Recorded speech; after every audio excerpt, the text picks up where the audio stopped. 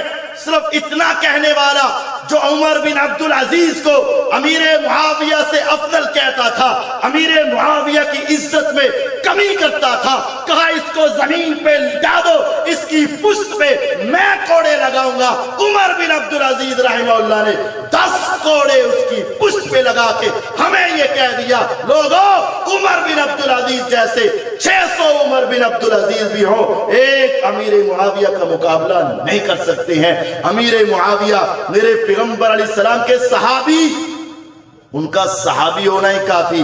آخری حدیث کو سنیے گا، میرے پیغمبر علیہ السلام کے صحابی ہونا اور امیر معاویہ کا اس روایت کا مصداق ہونا اس کام کے لیے کافی ہے. میرے پیغمبر علیہ السلام کے ساتھ جس انسان نے مل کر جہاد کیا، جہاد کے راستے میں چلا، وہاں گھوڑے دوڑے، ان کی خاک اڑی اور ان کی خاک ان کے چہرے پہ پڑی، ان کے ہاتھوں پہ پڑی، ان کے پاؤں پہ پڑی.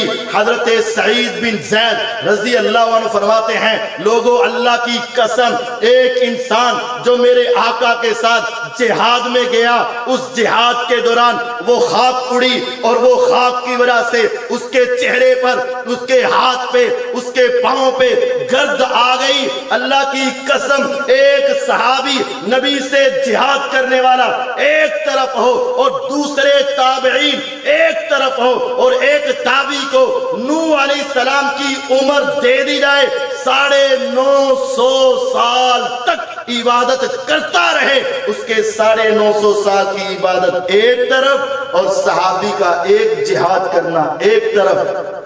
جب 950 سال کی عبادت صحابی کے جہاد کا مقابلہ نہیں کر سکتی، امیر المومنین امیر معاویہ رضی اللہ عنہ میرے نبی علیہ السلام کے صحابی ہیں، غزوہ حنین میں آپ کے ساتھ گئے، ان کا جہاد کرنا نبی پاک کے ساتھ، وہ نبی علیہ السلام کے رشتہ دار، وہ میرے پیغمبر علیہ السلام کے ساتھی، ان کو دیکھ کر آسمان والا رب فخر کرتا ہے. میرے آقا مسکراتے ہیں، نام لے کر دعائیں کرتے ہیں، صحابہ ان کو سب سے بڑا عالم کہتے ہیں اور صحابہ کہتے ہیں ہم نے اس جیسا دنیا میں کوئی نہیں دیکھا. اس کے باوجود اگر کوئی انسان ان کی شان میں گستاخی کرتا ہے، وہ روز قیامت اللہ تعالیٰ کے سامنے بھی اللہ سے دشمنی کرے گا. میرے آقا کے پاس آ کر آقا کا دشمن بن کے کھڑا ہوگا، صحابہ کے سامنے آ کے صحابہ کا دشمن کھڑا ہوگا، اور جو ان تینوں کا دشمن ہوگا وہ ان کے ساتھ سیدھے راستے پہ جا نہیں سکتا.